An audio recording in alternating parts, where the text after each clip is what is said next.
Hello friends, स्वागत है आपका एक बार फिर से मेरे नए वीडियो में। तो फ्रेंड्स, जैसे कि आप लोगों ने मेरा कल का वीडियो देखा होगा कि कल मैंने एक न्यूज़पेपर का कटिंग डाला हुआ था। सारे न्यूज़पेपर में कल का वो न्यूज़ आया हुआ था, बहुत सारे लोगों ने वीडियोस भी बनाया है। तो आप सभी ने मुझे बहुत सारे कमेंट किए थे कि मैम ये ऑफिशियल नहीं है। तो आपने एकदम सही कहा, अभी तक बिहार सरकार के द्वारा यानी कि हमारे राज्य सरकार के द्वारा ऐसा कोई ऑफिशियल नोटिफिकेशन जारी नहीं हुआ है। ये सिर्फ न्यूज़पेपर में आया है। तो मैं आप लोगों को यहाँ पे क्लियर कर दूं कि ये जो नियमावली जो 2022 का जो न्यूज़ है, जैसे कि कल न्यूज़पेपर में मैंने डाला हुआ था, वो सिर्फ न्यूज़पेपर का न्यूज़ है, ऐसा कोई लेटर जारी नहीं हुआ है।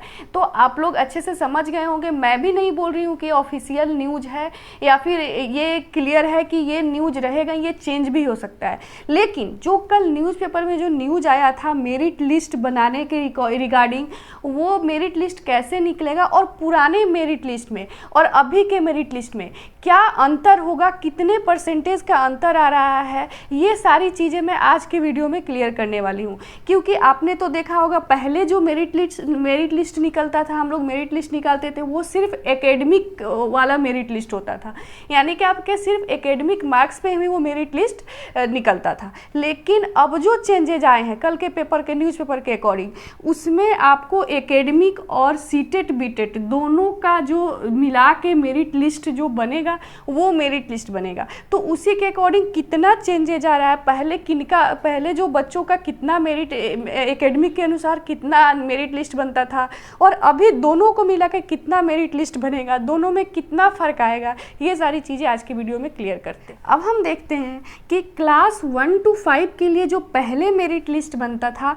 वो कैसे बनता था। आप सभी ने मेरा वीडियोस भी देखा होगा, आप सभी को पता भी होगा कि पहले जो मेरिट लिस्ट होता था क्लास 1 to 5 के लिए, नोट करिएगा, मैट्रिक प्लस इंटर और प्लस टीचर ट्रेनिंग, यानी कि आप बीएड किए हो या डीएलएड किए हो, तीनों के परसेंटेज को जोड़ के 3 से भाग करने पे निकलता था।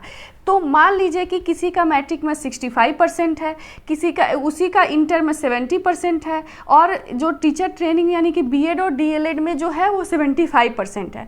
तो तीनों को जोड़कर 3 से भाग करने पे 2 से 10/3 यानी कि 70% उनका मेरिट लिस्ट जो ओल्ड के अकॉर्डिंग 70% उनका एकेडमिक वाला मेरिट लिस्ट बनता है। लेकिन अभी के अकॉर्डिंग, जैसा कि अभी न्यूज़पेपर में आया हुआ है, अब क्या है कि 40% ऑफ एकेडमिक, यानी कि अगर आपका 70% मेरिट लिस्ट बन रहा है तो 70% का 40% लेना है। तो इसका जो 70% का 40% लेते हैं तो 28 आता है, यानी कि 28%। तो ये तो हो गया आपका 28%। अब सीटेट बीटेट मैं आप सभी को क्लियर कर दूं कि अभी के जो मेरिट लिस्ट में सीटेट या बीटेट का मार्क्स बहुत इंपॉर्टेंट हो गया है। पहले तो बस सीटेट या बीटेट क्वालिफाई करना होता था, जैसे कि पहले बताया गया था, छठे चरण में नहीं बल्कि 7वें चरण में ऐसा एज्यूम किया जा रहा था कि सीटेट और बीटेट बस क्वालिफाई होना चाहिए, जो बाकी हमारा मार्क्स है वो एकेडमिक मार्क्स पे ही डिपेंड करता है मेरिट लिस्ट। लेकिन अब क्या हुआ है कि जैसे कि मैंने यहाँ पे लिखा भी है कि सीटेट और बीटेट में जितना मार्क्स है उसका 60% हमको चाहिए। तो मान लीजिए किसी बच्चे का अगर सीटेट या बीटेट में 90 मार्क्स है तो 90 मार्क्स यानी कि 60% आपका हुआ। अब 60% का 60% यानी कि हमको 36 आता है, यहाँ पे मैंने लिख भी रखा है। तो अब क्या करना है कि एकेडमिक का और सीटेट बीटेट दोनों मार्क्स को जोड़ के, तो यानी कि एकेडमिक का हमारा यहाँ पे आ रहा है 28%, तो 28% और 36 यानी कि 90 मार्क्स जिसका बीटेट सीटेट में है, इसका 60% का 60% 36 आ रहा है।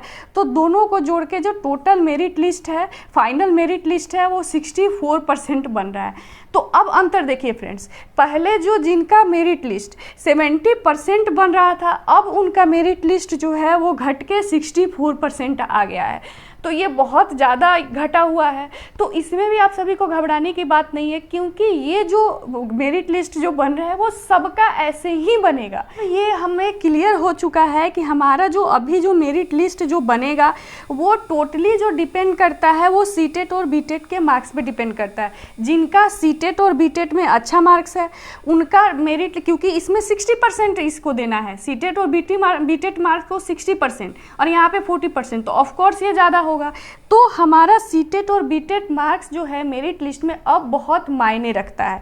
तो हम अच्छे से समझ गए होंगे कि क्या अब का जो 1 to 5 का जो मेरिट लिस्ट बनेगा वो कैसे बनेगा। अब फ्रेंड्स बात करते हैं क्लास 6 to 8 के मेरिट लिस्ट के बारे में। तो पहले जो मेरिट लिस्ट बनता था यानी कि एकेडमिक बनता था, तो इसमें ग्रेजुएशन का मार्क्स प्लस टीचर्स ट्रेनिंग का यानी कि बीएड या डीएलएड के मार्क्स को 2 से भाग देने पे जो हमारा मेरिट लिस्ट निकलता था। तो इसमें भी हम सपोज करते हैं कि अगर ग्रेजुएशन में किसी का 65 है और उसी का 75 जो है बीएड या डीएलएड में है, तो दोनों को जोड़ के 2 से भाग करने पे हमें 70% मेरिट लिस्ट जो है वो प्राप्त हो रहा है। लेकिन अभी के मेरिट लिस्ट के अकॉर्डिंग, जैसे कि अभी सरकार ने बोला है मेरिट लिस्ट निकालने के लिए, तो 70 का 40% जो है वो 28 निकलेगा। और सीटेट या बीटेट में अगर उसको, जैसे कि मैंने यहाँ पे भी एक्सप्लेन किया है कि अगर सीटेट और बीटेट में 60% बन रहा है तो 60% उसका आया है, तो 60 का 60% जो है 36 आएगा। तो यानी कि यहाँ भी हम दे सकते हैं कि 28 + 36 जो हुआ वो 64% हुआ। तो यहाँ भी उसका 70% जिसका मेरिट लिस्ट पहले बन रहा था उसका यहाँ पे 64% मेरिट लिस्ट बन रहा है। तो हम अच्छे से समझ गए होंगे क्लास 6 to 8 का और 1 to 5 का जो अभी का मेरिट लिस्ट है वो कैसे बनेगा। और हम लोग ये भी समझ गए होंगे कि अभी जो सरकार ने 2022 नियमावली अगर ये लागू होता है तो हमारा जो मार्क्स है वो सीटेट और बीटेट का मार्क्स हमारे लिए बहुत ही इम्पोर्टेंट होने वाला है। तो मैं उम्मीद करती हूँ कि आप लोग ये जो वीडियो है अच्छे से समझ गए होंगे और ये भी समझ गए होंगे कि पहले जो मेरिट लिस्ट था उससे काफ़ी डिक्रीज हो रहा है अभी अगर हम लोग मेरिट लिस्ट निकाल रहे हैं। तो अगर सीटेट बीटेट में हमारा अच्छा मार्क्स है तो मेरिट भी हमारा अच्छा बनेगा, सीटेट बीटेट में हमारा कम मार्क्स है तो मेरिट अच्छा नहीं बनेगा। लेकिन आप सभी को मैं यहाँ पे क्लियर कर दूँ कि आप सभी को घबराने की बात नहीं है, क्योंकि यहाँ पे जो है मेरिट लिस्ट सबका एक जैसे ही बनेगा, किसी का बहुत ज़्यादा नहीं बन जाएगा, किसी का बहुत कम नहीं बनेगा। तो इसमें घबराने की बात नहीं है, सब कुछ अच्छा होगा। 7वें चरण में आप सभी की नियुक्ति होगी, तो आप लोग होप बनाए रखें, पॉजिटिव थिंकिंग रखें। तो चलिए फ्रेंड्स, फिर मिलते हैं नेक्स्ट वीडियो में नए न्यूज़ के साथ। तब तक के लिए बाय।